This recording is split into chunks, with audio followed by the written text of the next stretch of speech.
Hey crazy people, Hey guys! it's Jay and Francis with Find Your Crazy. We are a family of 9 living full-time in our RV with 6 of our kids as we travel around the country to see every continental national park. Yes. And weekly we come and share a part of that adventure here with you. This week in particular we've been impacted by one of the things that has surprised us the most, that we have loved the most about this adventure so far, and that is the community.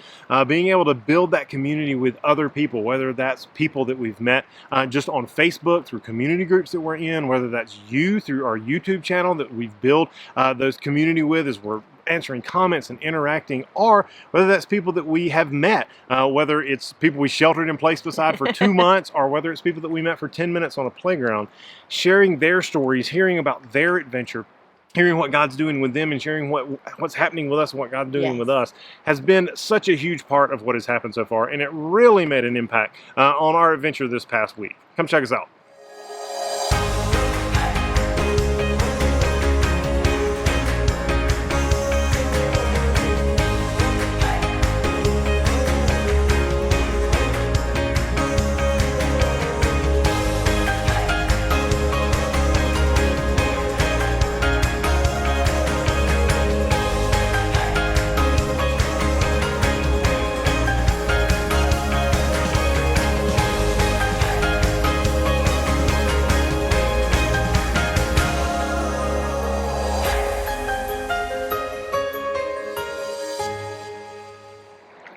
So we had just finished up at Hot Springs National Park in Arkansas, and our next national park we were planning to hit is Rocky Mountains. So if you're not familiar with the U.S. map, it's a long way from Yes, Arkansas to the Rocky Mountains. Yeah.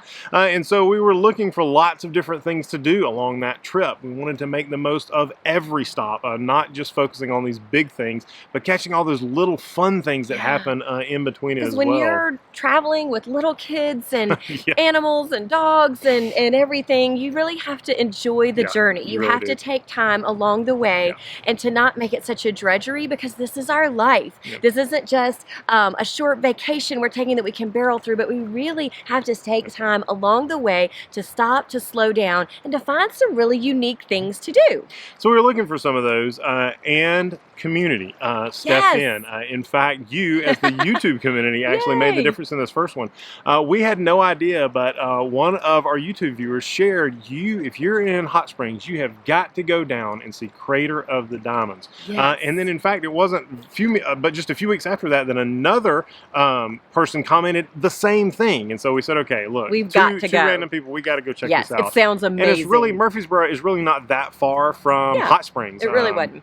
And so we loaded up and we headed down there and just look forward to this really amazing experience. If you're not familiar, we weren't at all. Not at all. With Crater of the Diamonds State Park. It's an Arkansas state park. It is the only publicly accessible diamond mine in the world. And it's something like the 8th largest diamond field, period. So. And you can take them home with you. So it's like one of the only that you can mine and take home and keep whatever you find. Pretty cool. It's the only diamond mine in the U.S. It's actually one of the only ones that's outside of South Africa. And in it, first diamond was found in 1906. There was a farmer that was out, he was plowing his field, and he found these 2 diamonds. And so he, took them in, and of course, as soon as he found them, there started to be lots of interest. And so a couple of diamond mining groups contacted him, bought the land from him, and began to try to commercially mine the area. But what they found out pretty quick was really almost all of the diamonds were just on the surface layer. After thousands of years of erosions, it had really condensed just the top layer. And so once they came in and took that off, it really just couldn't pay for itself anymore. The effort that it took to mine them, especially here in the U.S., was just more than they were making. And so then it started to change hands, and a couple of people bought it to make a tourist attraction out of it. Well, actually, one guy bought it and made a tourist attraction out of it, let people come in, and it became the first publicly accessible diamond mine in the world. And it was successful for a few years, and then competition killed it. Another guy came in and tried to start another one on another part of the field, and it just couldn't sustain 2. And so then the whole thing crumbled and it kind of shut down. A couple of people bought it, a couple of industries, and then they went bankrupt. And long story short, A couple of individuals got it, and they ended up selling it to Arkansas, and they turned it into a state park. And so now I think the whole park is something like 900 acres, but the focus is the 80-acre field that is just a field that is full still of diamonds. Not very big ones, and not what you would think they would look like either. No, I mean, you're not looking for your engagement ring diamond. No. It looks nothing like that, which was surprising. Crazy. Yeah, it's crazy. It's mostly very small ones. Apparently, when they mined, the industrial guys mined it for those first a couple of decades, the screens they used were only so big. They were trying to find the big ones, and so it left a ton of little ones all throughout the area. And so most of the ones that people find now are less than a carat, even though about once or twice a year people find a 4, 5, or 6 carat one. I think the biggest one that's ever been found is like 40 carats. Yeah, it's crazy. Wow. That's a big diamond. We did not find anything like that. No. But the whole experience is just incredible. And community stepped in again.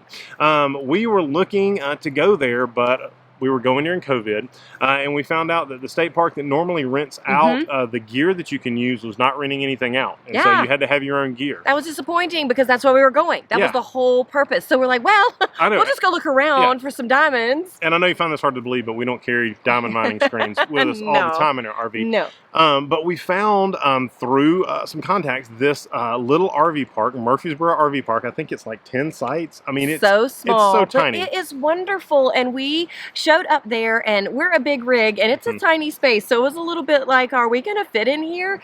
And we did. And we thought, wow, this is just a sweet, quaint little campsite. But what was the amazing community part about that was that the people who run it are amazingly they know so much about this. They have their own equipment. So if you stay for more than 2 nights, they give you the equipment to use while you're going in. You check it out. You take it in, and they are so wonderful. And then, not only that, they go above and beyond, but they do these little mining classes. And so just our family got to go, because of COVID, we got to go by ourselves right on the property. It is right there. Yeah. She has a whole, like, sluice area. That's a neat word. Sluice area. Yeah. So anyway, we went up there, and she taught us all about the mining process. And not only that, she brought out all kinds of visuals where we were able to see not only if we didn't find a diamond, but what other rocks and gemstones are in that area. So it was a whole homeschooling thing for us, where we really learned, all of us, so much about the different types of rocks. And one of the things we said was to our kids, you might not find a diamond, but whatever is beautiful to you is worthwhile. And so we brought home all kind of fun things. No diamonds. No diamonds. But we found all kinds of wonderful things. And had it not been for this community of people on our YouTube, but also this community atmosphere in this campground, we would have had a terrible time. We would have been unprepared, sloshing around in the mud. We would have had no idea what we're looking for. I would have been looking for the Hope Diamond, something from the Muppets, you know, like the huge diamond. And it's really something totally different. So it was just an example of just wherever we are, finding local people, those who know more than we do about the journey, and listening to each other and offering advice one to another and encouraging each other on whatever the journey is. We've really been blessed by that. We had a good time. Okay, so shake it like you're on a seesaw. You're going to build that material up in the center. Okay? Now I'm going to turn it a quarter of a turn, and I'm going to shake this again like I'm beating up the schoolyard bully, okay? And we're going to get the material in the center. Now, here's where you got to help Mom and Dad remember. Thumbs up. Don't leave your thumbs down. Thumbs up. You're going to tap that wooden frame on your fingertips and redistribute all the stuff down. You're using a science called physics, because the gemstones that are out there are heavy, are called dense. So you're moving all your heavy stuff to the center.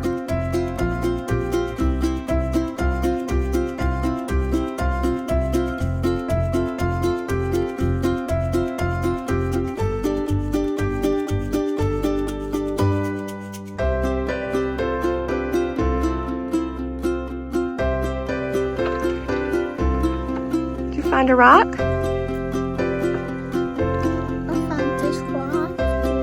A white rock? Yes, ma'am. You like it? Yes, ma'am. Oh.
So as you can see, we had a good time. A We got dirty time. Really, really dirty.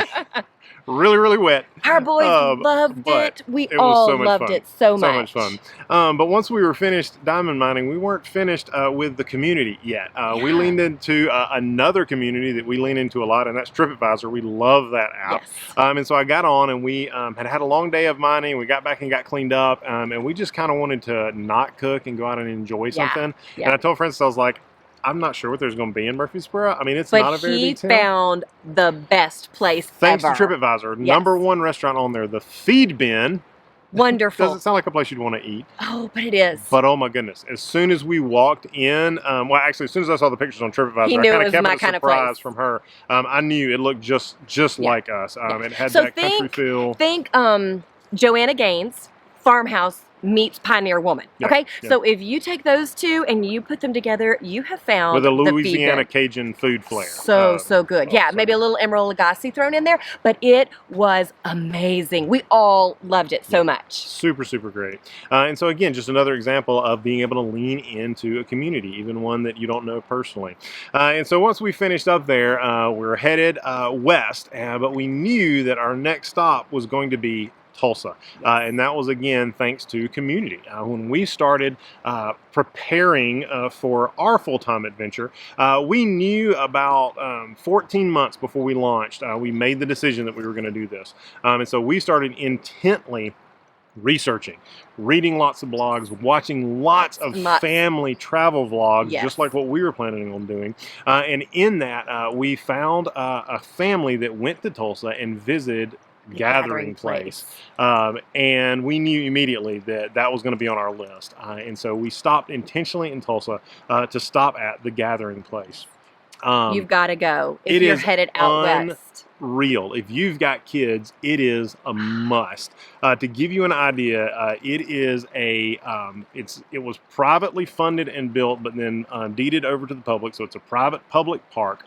So think of a playground that cost $460 million. For real. That's what this thing is. Basically, incredible. one private investor started the thing, paid for most of the money privately, and then raised up other corporations and people to do it. And they wanted to build a place that Tulsa could gather together. And so there are some sports fields, a skate park, but in the middle of it, there's a little pond, and all of these playgrounds, or maybe, I don't know if you call it one big playground, it's in all of these different sections. Yes. And we spent 2 full half days there. We were did. there when it was blazingly hot. But it wasn't hot there. But we went first thing in the morning, Yes. and would spend And no one was 4 there. hours or so. Yeah. And then come home, and we did that 2 days in a row, and our kids never even really did the same thing twice. There's so much stuff there. There is, and one of the things that's really special about that is their tagline is that there is a place for everybody. And so it's the gathering place, but it's a place for everybody. And they've made a really concerted effort to make sure that kids with special needs or any type of learning challenges or physical challenges, that they are welcome there. And so our twins thrived there. There was so much for them to do. There was so much accessibility. There was just so much thought put behind this. And so no matter what age your children are, or if you just want to go yourself, no matter what age or stage or developmental age kind of your child is in, there is a place for them. And I love that because that really speaks to me as a mom of special needs kids, that people are looking to make a gathering place where everybody is welcome. So I loved that about it. And so for you that are from Tulsa, we do know it's just gathering place. Yeah, it's not the gathering place. It's not a gathering place. But how do you talk about it otherwise? I know. But it is just gathering place. That's what all the cool kids call it. But we had a blast. You have to see some of this park. Yay! Good job! Whee!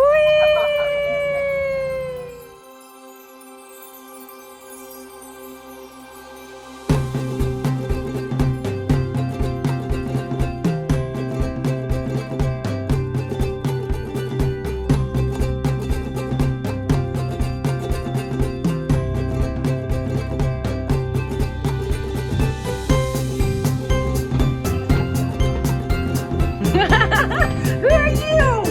Who did I find? Me? You will go to steps? Alright, let's keep going. Whoa! Whoa, I found a Joe!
All right, hey guys, we are at this amazing park called Gathering Place, and it is right in the middle of Tulsa, Oklahoma. In the middle of this city, they have created this incredible space for kids to play. There are sensory gardens, there's water features, there's mist mountains, there's ponds, there's koi fish.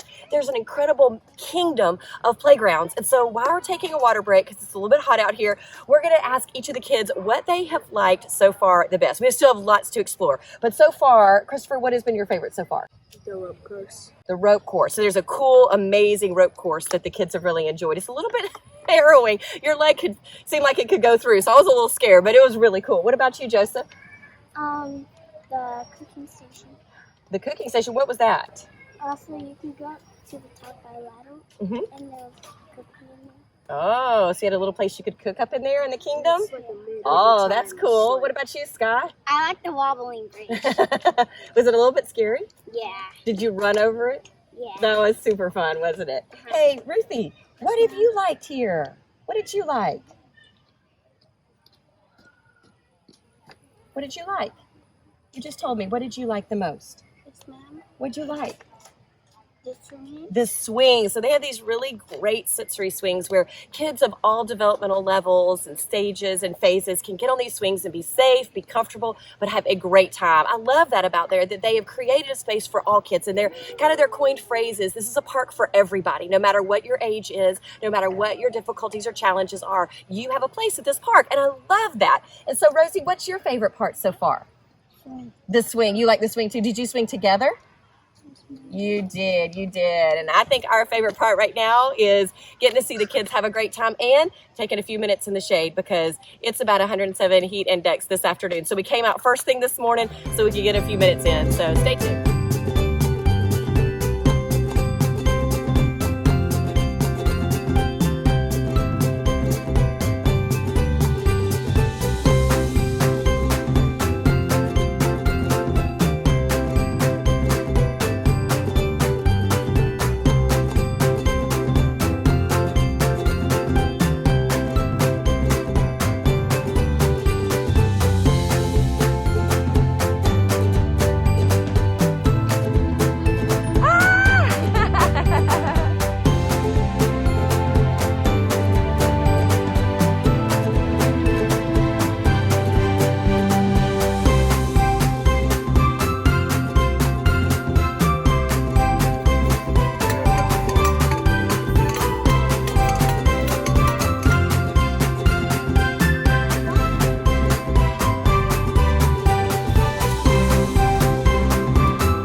So once we got done playing, we wanted to experience a little bit of history, if you will, as well. If you're not familiar, the famous Route 66 runs right through Tulsa. And so we talked to the kids a little bit about that. I mean, obviously we're on this epic journey out west and wanted to talk to them about what that could have looked like generations ago. And they'd also seen the movie Cars, and so they're pretty familiar with that was Route their 66. only familiarity with Route 66.